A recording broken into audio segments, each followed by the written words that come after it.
네, 하나님 말씀 보겠습니다. 요한계시록 12장 7절에서 17절까지 말씀입니다. 요한계시록 12장 7절에서 17절 마지막 절은 우리 함께 읽겠습니다.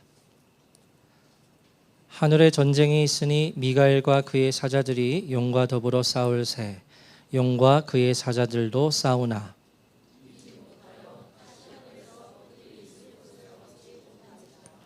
큰 용이 내쫓기니 옛뱀 곧 마귀라고도 하고 사탄이라고도 하며 온 천하를 꿰는 자라. 그가 땅으로 내쫓기니 그의 사자들도 그와 함께 내쫓기니라.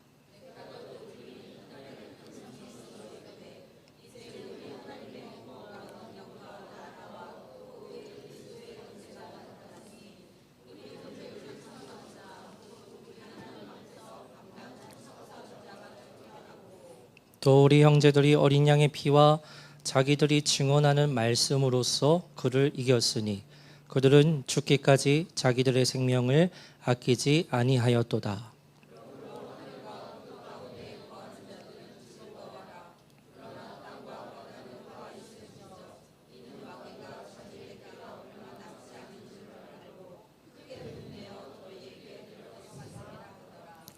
용이 자기가 땅으로 내쫓긴 것을 보고 남자를 낳은 여자를 박해하는지라.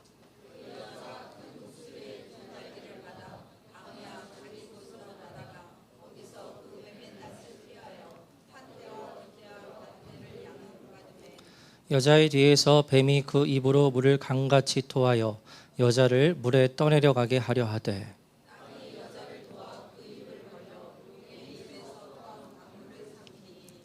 용이 여자에게 분노하여 돌아가서 그 여자의 남은 자손 곧 하나님의 계명을 지키며 예수의 증거를 가진 자들과 더불어 싸우려고 바다 모래 위에 서 있더라. 아멘. 네, 오늘 요한계시록 21번째 그 여자의 남은 자손들이라는 제목으로 말씀을 나누려 합니다. 오늘 본문의 말씀은 지난주와 직접적으로 연결이 되는데요. 지난 계시록 12장 1절에서 6절까지의 말씀을 보면 해를 옷 입은 한 여자가 등장합니다. 그리고 그 여자가 남자아이를 낳게 되는데요. 그러면 해를 옷 입은 이 여자는 과연 누구를 의미하는가라고 했을 때 이 여인은 새 언약, 복음을 뜻하는 것이며 그리고 이 여자가 낳게 된 남자아이는 이기는 자들에 해당한다고 말씀을 드렸습니다. 그리고 지난주 본문에 정말 중요한 주제이자 또 우리에게도 중요한 주제인 휴거에 대한 시점을 증언하는 말씀이 있었는데요. 우리 5절 말씀 다시 읽겠습니다. 시작. 여자가 아들을 낳으니 이는 장차 철장으로 만국을 다스릴 남자라. 그 아이를 하나님 앞과 그 보좌 앞으로 올려가더라. 아멘. 여자가 아들을 낳았는데 그 아이가 하나님 앞과 그 보좌 앞으로 올려갑니다. 여기서 올려간다는 그리스어가 지난주에 말씀드렸듯이 하르파조라는 그와 같은 단어가 쓰이는데 성경에서 휴거를 정확히 의미하는 단어입니다. 그러므로 요한계시록 전체 말씀에서 하르파조라는 단어가 방금 읽은 5절에 단 한 번 쓰이는데 5절에 남자아이가 하나님 앞과 그 보좌 앞으로 올라가는 것이 휴거를 뜻하며 그리고 이 남자아이는 말씀을 드렸던 대로 이기는 자들을 의미하기 때문에 앞으로 때가 이르게 되면 이기는 자들이 휴거를 입게 될 것을 알 수 있습니다.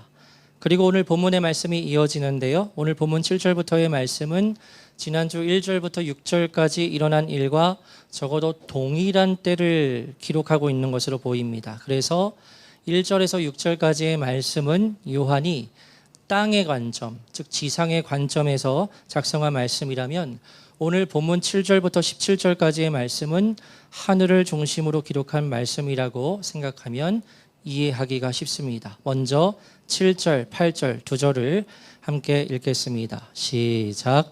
하늘에 전쟁이 있으니 미가엘과 그의 사자들이 용과 더불어 싸울새 용과 그의 사자들도 싸우나 이기지 못하여 다시 하늘에서 그들이 있을 곳을 얻지 못한지라. 아멘.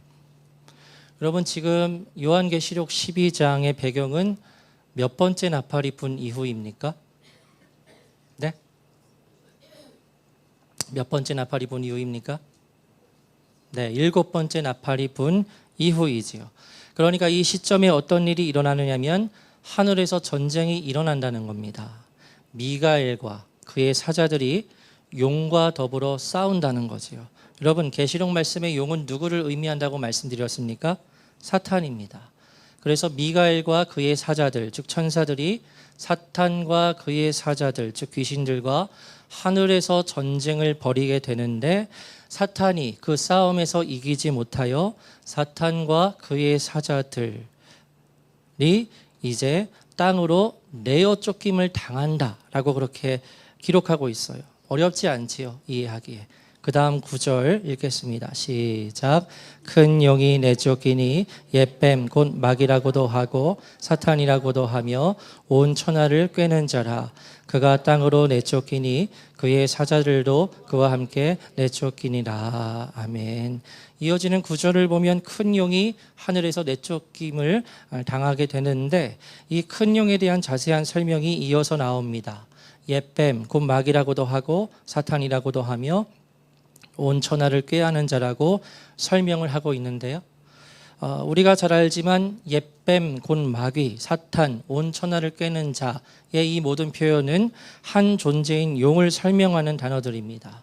먼저 사탄은 참소하는 자, 대적하는 자의 의미로 쓰이는 단어이고요. 마귀는 유혹자, 원수를 의미하는 이름이며, 또 온 천하를 꾀는 자라는 표현을 통해서 우리는 창세기 3장에서 뱀이 하와를 꿰는 일을 연상할 수 있습니다.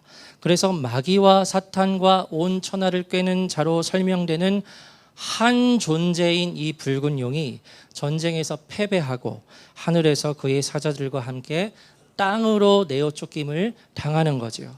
그리고 동시에 하늘과 같은 음성이, 다음과 같은 음성이 하늘로부터 들립니다. 먼저 10절 읽겠습니다. 시작. 내가 또 들으니 하늘에 큰 음성이 있어 이르되 이제 우리 하나님의 구원과 능력과 나라와 또 그의 그리스도의 권세가 나타났으니 우리 형제들을 참소하던 자, 곧 우리 하나님 앞에서 밤낮 참소하던 자가 쫓겨났고. 아멘. 하늘에서 큰 음성이 나서 다음과 같이 말하지요. 하늘에서 우리 형제들을 뭐 하던 자요? 참소하던 자, 즉 하나님 앞에서 밤낮 참소하던 자가 쫓겨났다는 겁니다.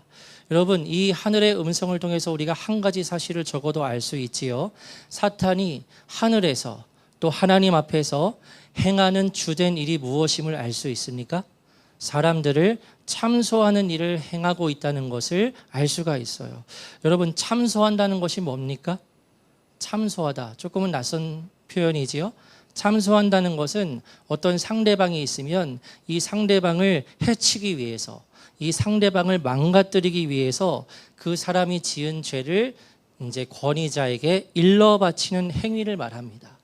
그러니까 어떤 사람이 죄를 걸려 넘어졌습니다. 그럼 사탄이 그 모습을 보고 하나님께, 하나님 저 보세요, 제 저런 죄 지었잖아요. 만약에 이 대상이 불신자라면 사탄은 그 이후에 뭐라고 말할까요? 하나님, 저자가 죄를 지었습니다. 저자는 그렇기에 내 것입니다 라고 그렇게 말하고요. 만약에 성도가 죄를 걸려 넘어졌습니다. 그럼 뭐라고 말할까요? 저 성도가 죄를 지었습니다. 그러면 내가 조금이라도 역사할 수 있는 발판이 생기는 것 아닙니까? 하면서 늘 하나님 앞에서 밤낮 참소하는 존재가 사탄이라는 거죠. 그래서 지금도 사탄은 참소하는 일을 하나님 앞에서 행하고 있다는 겁니다. 그런데 그런 사탄의 참소에 굴하지 않고 승리한 자들이 있었는데 다음 말씀에 기록되어 있습니다. 11절, 12절 우리 두 절을 함께 읽겠습니다. 시작. 또 우리 형제들이 어린 양의 피와 자기들이 증언하는 말씀으로써 그를 이겼으니 그들은 죽기까지 자기들의 생명을 아끼지 아니하였도다. 그러므로 하늘과 그 가운데 거하는 자들은 즐거워하라. 그러나 땅과 바다는 화 있을진저 이는 마귀가 자기의 때가 얼마 남지 않은 줄을 알므로 크게 분내어 너희에게 내려갔음이라 하더라. 아멘. 그럼 11절을 보면요, 우리 형제들이 등장하는데요, 여기 등장하는 이 우리 형제들은 누구라 할 수 있습니까? 이기는 자들입니다. 이 이기는 자들이 누구를 이겼습니까? 사탄을 이겼다고 말하는데요, 여러분, 이 이기는 자들이 사탄을 이길 때 무엇으로 사탄을 이깁니까? 어린 양의 피와 자기들이 증언하는 말씀으로써 사탄을 이겼다는 겁니다. 사탄은 말씀드렸듯이 밤낮으로 하나님 앞에 죄를 지은 자들을 참소합니다. 그런데 그 사탄의 참소에 대항하여서 이기는 자들, 승리하는 자들이 있는데, 그런데 그들이 무엇을 의지하여 사탄을 이기느냐? 두 가지가 있는데, 첫 번째는 어린 양의 피, 즉 예수 그리스도의 보혈을 의지했다는 거죠. 그래서 여러분, 구원을 받은 성도들은 예수 그리스도의 보혈을 의지하고 그 능력을 활용할 수 있어야 합니다. 예수님의 보혈이 나의 모든 죄를 다 씻었다고 믿기는 믿지만, 그런데 그 보혈의 유익이 실제로 있는데 그것을 누리지 못하는 이들이 있습니다. 그런데 이것은 생각보다 심각한 문제입니다. 구원받은 성도는 예수 그리스도의 보혈의 능력을 취할 수 있어야 합니다. 그래서 예수 그리스도의 보혈로 사탄의 참소를 이겨내는 거예요. 예수 그리스도의 보혈의 능력을 실제로 취함으로 사탄의 참소에 대항하고 사탄을 이겨낼 수 있다는 겁니다. 그리고 무엇으로도 사탄을 이기죠? 무엇이 이기는 자들에게 있었습니까? 자기들이 증언하는 말씀입니다. 이기는 자들에게는 자신들이 증언할 수 있는 말씀을 가지고 있었습니다. 증언은 내가 증인으로서 말하는 것입니다. 그러니까 이기는 자들은 구원을 경험한 증인이 되어서, 복음을 경험한 증인이 되어서 내가 경험한 복음, 진리를 증언함으로써 마귀를 이긴다는 거죠. 그리고 그와 같이 이기는 자들은 죽기까지 자기들의 생명을 아끼지 않았다고 말하는데, 이것은 이곳에 기록된 형제들, 즉 이기는 자들이, 여러분 계시록 2장 3장에 7교회가 나오는 것 아시죠? 그 7교회마다 이기는 자들이 등장하는 것 아시죠? 근데 그 이기는 자들이 복음을 위해서 목숨을 잃은 형제들도 포함되어 있습니다. 그래서 초대교회 때부터 자기들의 생명을 아끼지 아니하기까지 한 이기는 성도들이 존재했음을 알 수 있고, 그와 같은 이기는 자들이 오늘 이 본문에 우리 형제들에 포함된다는 것을 알 수가 있어요. 그리고 12절입니다. 말하기를 그러므로 하늘과 그 가운데에 거하는 자들은 즐거워하라 하고 말합니다. 여러분, 여기 하늘과 그 가운데에 거하는 자들은 누구를 의미할까요? 누구를 의미할까요? 괜찮습니다. 자유롭게 말하세요. 하늘과 그 가운데에 거하는 자들은 누구일까요? 네? 네? 괜찮습니다. 크게 말하셔도 됩니다. 네, 맞습니다. 이기는 자들이에요. 더 정확히 말하면 뭡니까? 첫 번째 휴거의 은혜를 입은 자들. 그래서 12장 5절에 그 이기는 자들이 휴거의 은혜를 입어서 하늘로 올라가지요. 그들은 하늘에 있습니다. 그래서 12절에 하늘과 그 가운데 거하는 자들은 즐거워하라 라고 할 때, 이들은 뭐 하늘의 천사들도 의미할 수 있겠지만 첫 번째 휴거에 입은 자들도 포함되어 있는 겁니다. 즐거워하라는 거지요.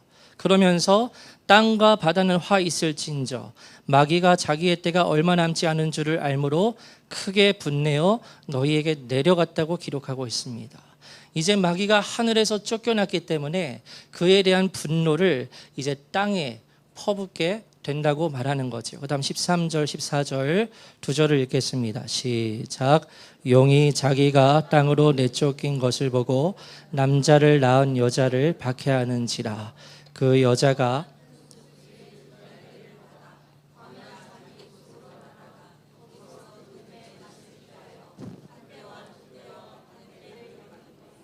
아멘. 여러분, 용이 즉 사탄이 땅으로 내쫓김을 당한 뒤에 어떤 일을 행합니까? 남자를 낳은 여자를 박해합니다. 여러분, 이 여자는 계속 말씀드리시 무엇을 의미합니까? 새 언약 복음입니다. 그래서 사탄이 복음을 핍박한다는 것은 복음과 더불어서 복음으로 거듭나게 된 성도들을 핍박하는 것과 같으며, 지난 계시록 6절에도 기록되어 있지만 14절에 그 핍박받던 여자가 독수리의 두 날개를 받아 광야 자기 곳으로 날아가 거기서 뱀의 낯을 피하여, 여기서 나오는 뱀은 역시 사탄을 의미하지요. 한 때와 두 때와 반 때를 양육받게 된다고 기록하고 있는데요. 이것은 하나님께서 광야에서 이 여자를 양육하시고 보호하시기 위해 거처를 예비하셨음을 의미하면서 그 기간이 한 때, 두 때, 반, 즉 이것을 때를 연으로 환산하면 몇입니까? 3.5이죠. 한 때 1년, 두 때 2년, 반 0.5. 다 더하면 3.5년. 4절에는 이 기간을 어떻게 표현하고 있습니까?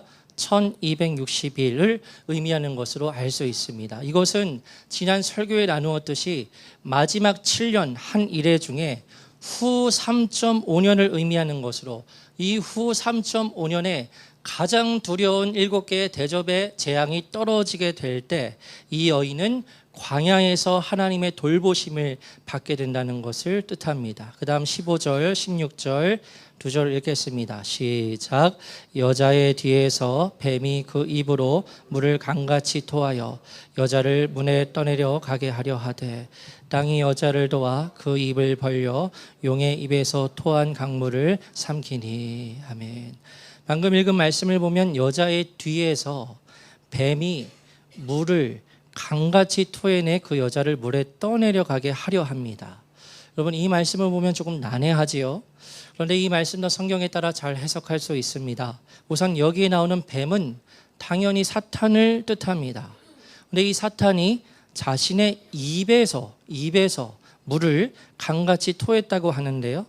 여기서 이 사탄이 물을 진짜 입에서 토해낸 것이라고 말하기보다는 이 여자도 상징이기 때문에 이 물도 상징으로 해석하는 것이 이치에 맞습니다. 그래서 15절을 보시면 뱀이 입으로 물을 강같이 토합니다.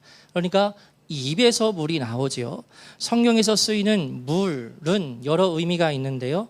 먼저 성경의 물은 성령님의 역사를 의미합니다. 요한복음 4장 14절 우리 한 절을 읽겠습니다. 시작. 내가 주는 물을 마시는 자는 영원히 목마르지 아니하리니 내가 주는 물은 그 속에서 영생하도록 솟아나는 샘물이 되리라. 아멘. 방금 읽은 말씀에서 예수님께서 내가 주는 물을 먹는 자는 영원히 목마르지 아니할 것이다. 비유이지요. 그래서 이것은 예수님께서 떠다 주시는 물을 직접 마실 때 영원히 목마르지 않는다는 말이 아니지요. 비유입니다. 그러므로 여기에서 예수님께서 말씀하시는 솟아나는 샘물, 영생하도록 솟아나는 샘물은 무엇을 의미합니까? 성령님의 마르지 아니하시는 역사를 의미합니다.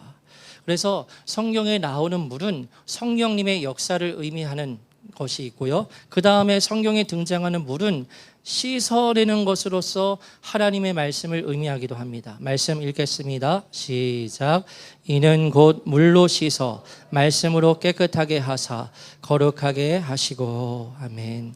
방금 읽은 말씀에서는 물을 하나님의 말씀으로 비유하여서 우리가 물로 씻는 것을 하나님의 말씀으로 깨끗하게 되고 거룩하게 되는 것으로 해석하고 있습니다. 그러니까 물이 곧 뭡니까? 하나님의 말씀이지요. 이러한 해석들을 고려할 때 다시 본문 15절에 뱀의 입에서 나오는 물은 무엇으로 해석할 수 있을까요? 성령님의 역사는 당연히 아니겠죠. 그러면 말씀이에요. 그럼 뱀의 입에서 말이 나옵니다.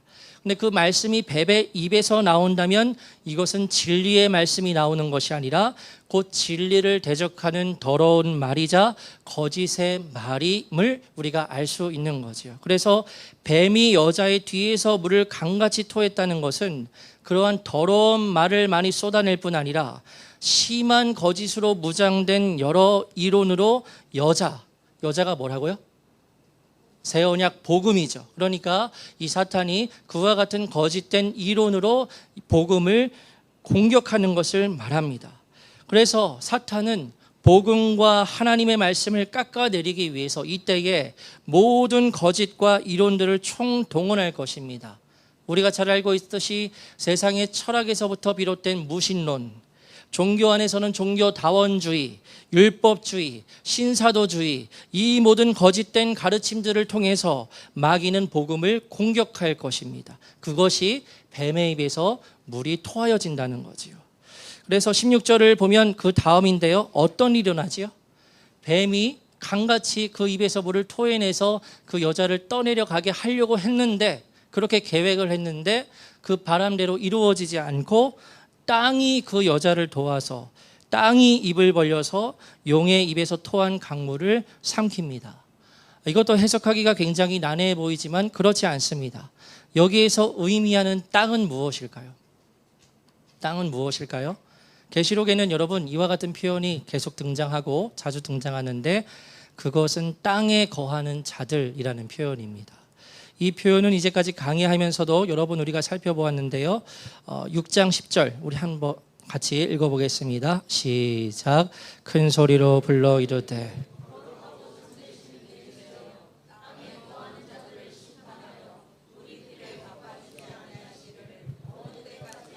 하나이까 하니. 아멘. 지난주 설교에서 인용한 말씀입니다. 구약의 순교한 성도들이 하나님을 향하여 우리를 죽인 그 사람들에게 원수를 갚아달라, 우리의 핏값을 갚아달라고 뭐 하는 장면입니까? 예, 기억하시죠? 신원하는 장면입니다. 그래서 우리의 핏값을 갚아주십시오 하고 이 성도들이 하나님께 신원을 하는데 이제 요청을 하는 거죠. 신원해달라. 근데 여기에서 땅에 거하는 자들을 심판하여 달라고 말해요. 그럼 여기서 나오는 땅에 거하는 자들은 누구를 의미하는 것일까요? 바로 믿음이 없는 불신자들을 의미합니다. 땅에 거하는 자들은 불신자를 의미합니다. 한 구절 더 보겠습니다. 계시록 17장 8절 읽겠습니다. 시작. 내가 본 짐승은 전에 있었다가 지금은 없으나 장차 무저갱으로부터 올라와 멸망으로 들어갈 자니 땅에 사는 자들로서 창세 이후로 그 이름이 생명책에 기록되지 못한 자들이 이전에 있었다가 장차 나올 짐승을 보고 놀랍게 여기리라. 아멘. 방금 말씀을 보면 땅에 사는 자들이 나오는데요. 이들이 곧 어떤 특징을 가지고 있다고 말하고 있습니까? 창세 이후로 그 이름이 생명책에 기록되지 못한 자들이다 라고 그렇게 말하고 있습니다. 그래서 요한계시록에 등장하는 땅에 거하는 자들이라는 표현은 땅에 속하여서 땅의 털을 받고 이 땅에 소망을 두고 살아가는 불신자들을 의미합니다. 반면에 구원을 받은 성도들, 이기는 자들은 땅이 아니라 어디에 속한 자들이라 말할 수 있지요? 하늘에 속한 자들이라 말할 수 있습니다. 말하기는 우리 모두는 하늘에 속한 성도로서 서게 되기를 축복합니다. 그런데 16절을 보면 땅에 거하는 자들이 아니라 땅이에요. 땅이 그 여자를 도와 입을 벌려 토한 강물을 삼켰다 말하고 있습니다. 그럼 여기에서 말하는 땅은 무엇을 의미할까요?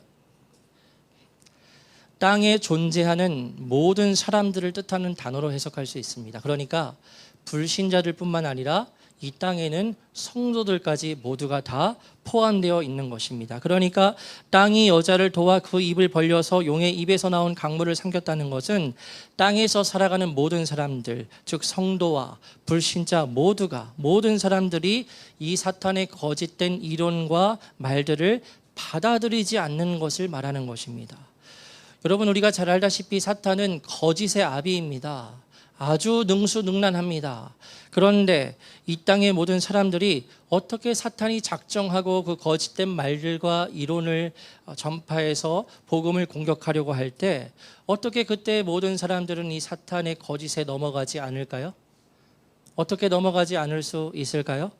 그것은 앞에 전 3년 반에 이 사람들의 사역과 연관이 있습니다. 누구입니까? 두 증인이죠. 앞에 3.5년 동안 두 증인이 전했던 메시지의 주제가 무엇이라고 말씀드렸죠? 회개입니다. 회개. 죄와 회개와 복음에 대해서 계속해서 전파했고, 그와 같은 두 증인의 메시지를 이 세상의 사람들이 어쨌든 그 메시지의 영향을 받았다고 말할 수 있는 거죠. 근데 하늘에서 쫓겨난 사탄이 세상의 사람들을 미혹하려고 복음을 대적하는 온갖 더러운 말들과 거짓과 이론들을 늘어놓는데, 그때 이 세상의 사람들은 누구의 말과 메시지의 영향을 받은 상황입니까? 두 증인의 그 메시지의 영향을 받아서 그 거짓된 말을 받아들이지 않는 겁니다. 그래서 그것을 16절에 땅이 용의 입에서 토한 강물을 삼켰다고 표현하고 있는 거죠. 그러면 이제 사탄의 입장에서 한번 생각해 보려 합니다. 사탄입니다. 자신은 하늘에서 성도들이 죄를 지을 때마다 합법적인 권한을 가지고 밤낮으로 참소하는 일을 했습니다. 자유롭게. 그런데 어떤 시점이 되어서 이제 미가엘과 그의 사자들과 전쟁을 벌이게 되었고, 그 전쟁에 패배하여 하늘에서 자리를 얻지 못하고 이 땅으로 내어 쫓기게 됩니다. 그래서 사탄은 분노하여서 이 땅에 내려와 여자, 즉 복음을 핍박하고, 그래서 자신의 입으로 물을 토해내서 복음을 대적하는 온갖 더러운 이론들과 주장들과 거짓들을 다 전파하여서 쏟아내어서 사람들을 미혹하고자 하지만, 근데 그때 땅에 거하는 자들은 앞서 행했던 두 증인의 사역으로 인해서 그 복음을 대적하는 거짓과 이론들을 받아들이지 않습니다. 그러니까 이 사탄의 입장에서는 아무것도 자신의 뜻대로 이루어진 것이 없는 거지요. 하늘에서 내어 쫓김을 당했습니다. 이 세상에 존재하는 복음과 그 복음에 속한 성도들을 무너뜨리기 위해서 간계를 사용했습니다. 물을 토해냅니다. 그런데 그것마저도 전혀 통하지 않는 거지요. 그래서 사탄은 모든 것이 소용없었음을 알게 되고 마지막으로 다음과 같이 행하기로 결심을 하는데요. 그것이 오늘 본문 마지막 17절입니다. 우리 17절 함께 읽겠습니다. 시작. 용이 여자에게 분노하여 돌아가서 그 여자의 남은 자손 곧 예수의 증거를 가진 자들과 더불어 싸우려고 바다 모래 위에 서 있더라. 아멘. 사탄은 자신의 계략으로, 즉 자신의 입에서 토해내는 물로 인하여서 순수한 복음을 변질시킬 수 있다고 생각을 했습니다. 그러나 그 시도들이 모두 다 허사로 돌아가자 이제는 말로 미혹하는 것으로서 한계가 있구나라고 판단하고는 그 여자의 남은 자손 곧 하나님의 계명을 지키며 예수의 증거를 가진 자들과 더불어 싸우려는 준비를 하게 됩니다. 그래서 17절에 용이 그 여자의 남은 자손들과 더불어 싸우려 하는 거죠. 여러분, 그러면 이 17절에 사탄이 싸우고자 하는 그 여자의 남은 자손들은 누구를 의미할까요? 누구를 의미합니까? 그 12장 17절의 그 시점에 이르기까지 아직 세상에 남아있는 복음의 후손, 즉 거듭난 성도들입니다. 그런데 이때 땅에 남아있는 이 여자의 남은 자손들, 거듭난 그리스도인들은 앞서 있던 첫 번째 휴거에 참여한 사람들입니까? 못한 사람들입니까? 못한 사람들이지요. 첫 번째 휴거가 일어날 때 그때 이기는 자들로 서지 못하여서 휴거에 참여하지는 못했지만, 그러나 분명한 믿음을 가진 성도들임을 우리가 알 수 있습니다. 왜냐하면 17절에 이들을 분명히 그 여자의 남은 자손이라고 칭하고 있죠. 복음의 후손들이라는 겁니다. 그리고 또 이들에 대해서 무엇이라고 설명하고 있냐면, 이들은 하나님의 계명을 지키며 예수의 증거를 가진 자들이라 말하고 있습니다. 그러니까 이들도 구원을 받은 성도들이 분명한 거지요. 그래서 요한계시록 12장 끝자락에서는 땅으로 내어 쫓김을 당한 사탄이 자신의 계략이 먹히지 않자 그 여자의 남은 자손, 즉 그때 세상에 남아있는 거듭난 성도들과 싸우기 위해 결단을 했다는 것으로 마무리되고 있습니다. 이제는 성도들을 굴복시키기 위해서 사탄이 본격적으로 싸우고자 하는 것입니다. 그리고 다음 주 본문이지만 요한계시록 13장에서 이 사탄의 대리자 누가 등장을 합니까? 적그리스도, 짐승이 등장을 하게 돼요. 이제는 싸우겠다는 겁니다.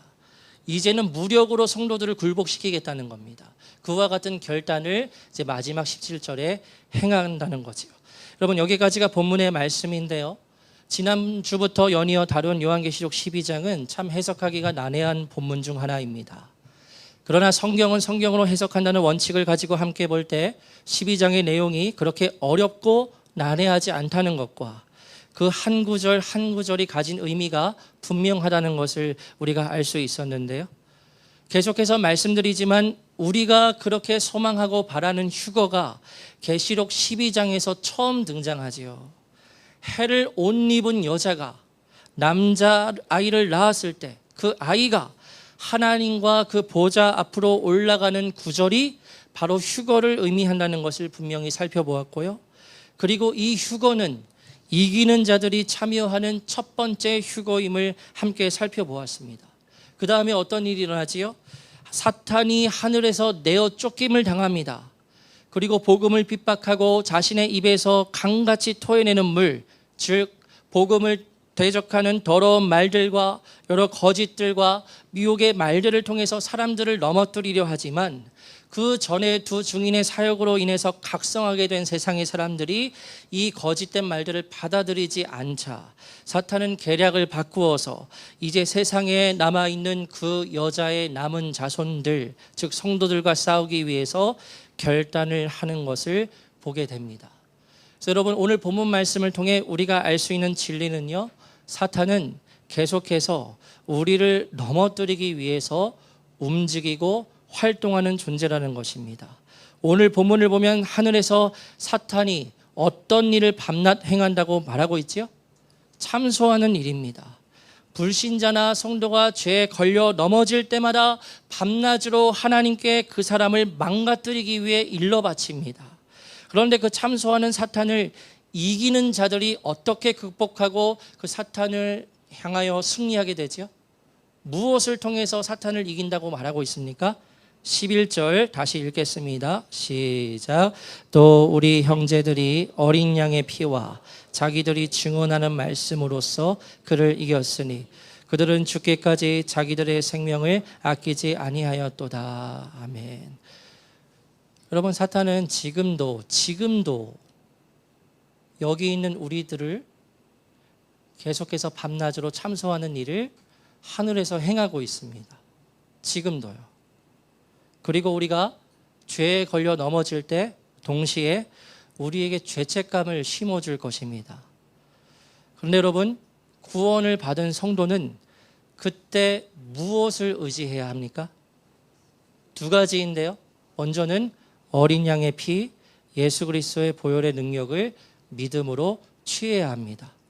보혈의 능력을 알고 있는 것과 믿음으로 취하는 것은요, 전혀 다른 차원의 일입니다. 그래서 구원받은 성도는 예수의 보혈의 능력을 믿음으로 취하여 사탄과의 싸움에서 무기로 사용할 수 있어야 합니다.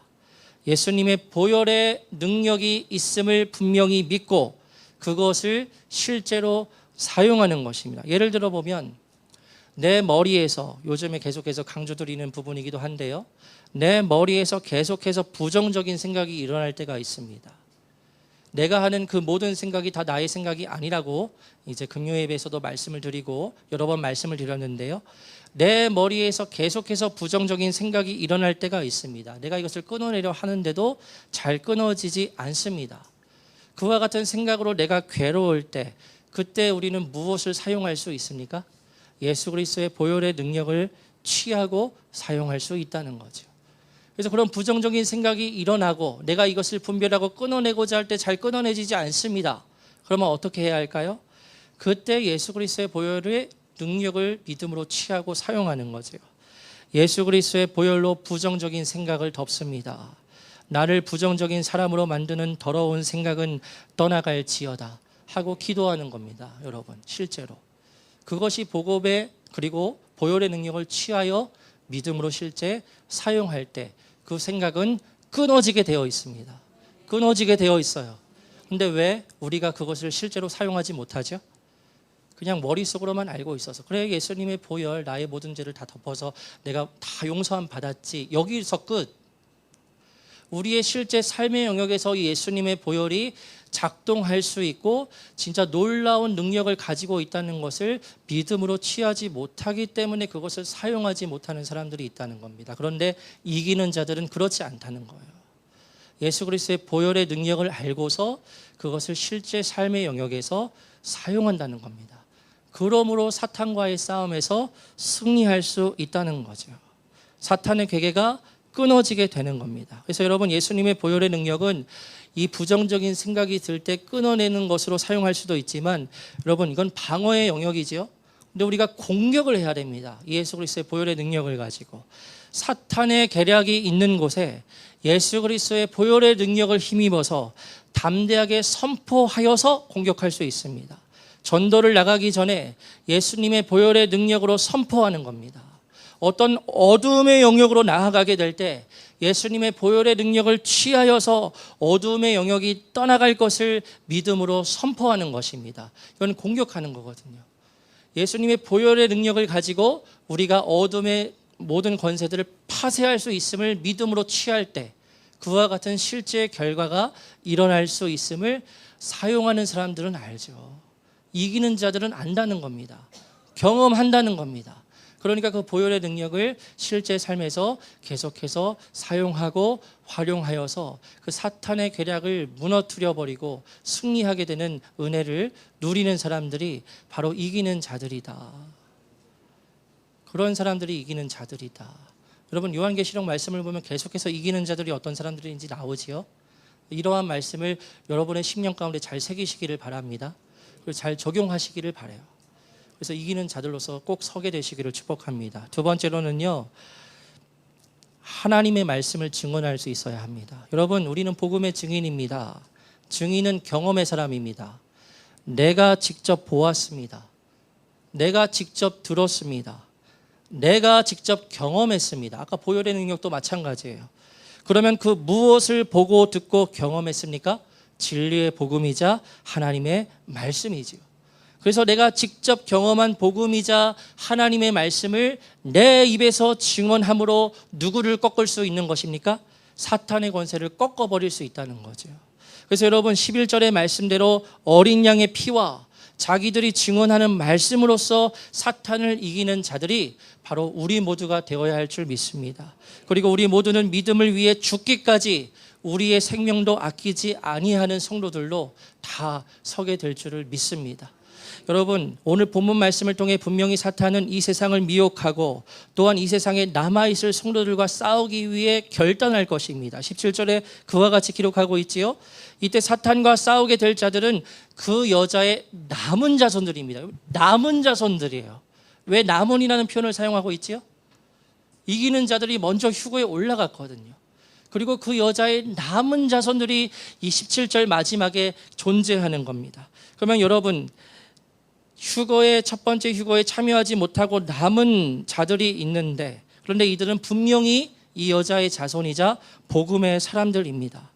근데 만약 이제 우리가 첫 번째 휴거에 참여하지 못하여서 이 12장 마지막 17절에 그 사탄과 싸워야 할 성도들로 서게 되었을 때, 여러분, 말씀드릴 수 있는 것은 두려워할 필요가 없습니다.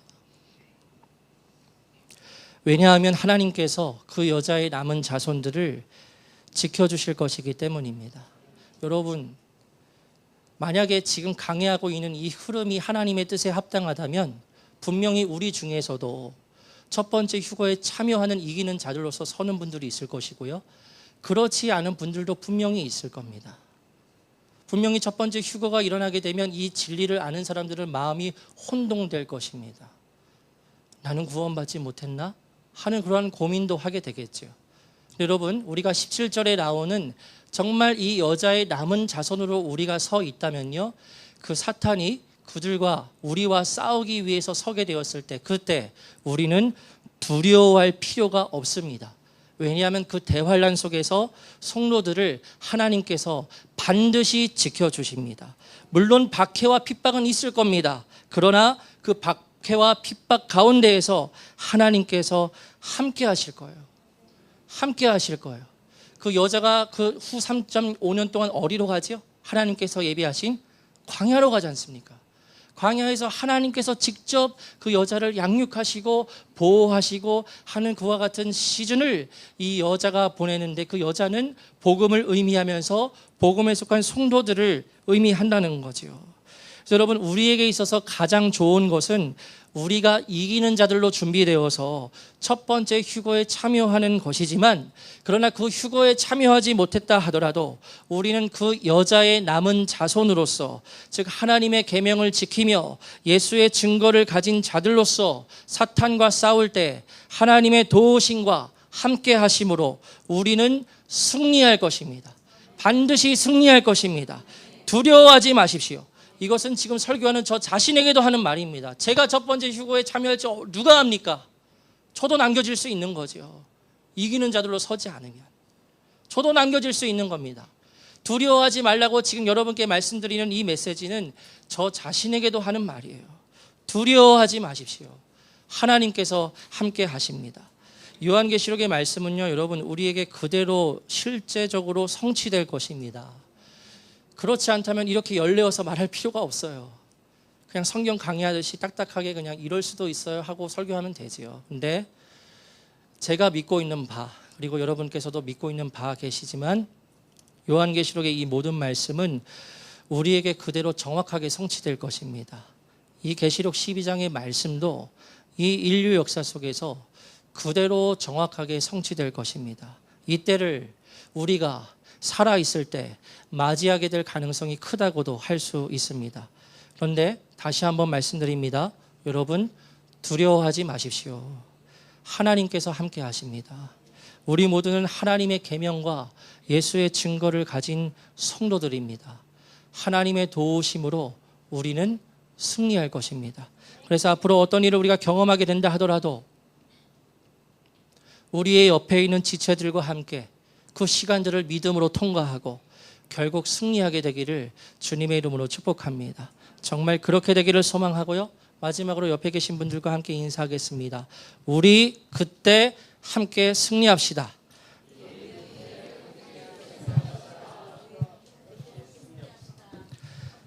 네, 찬양하고 기도하겠습니다.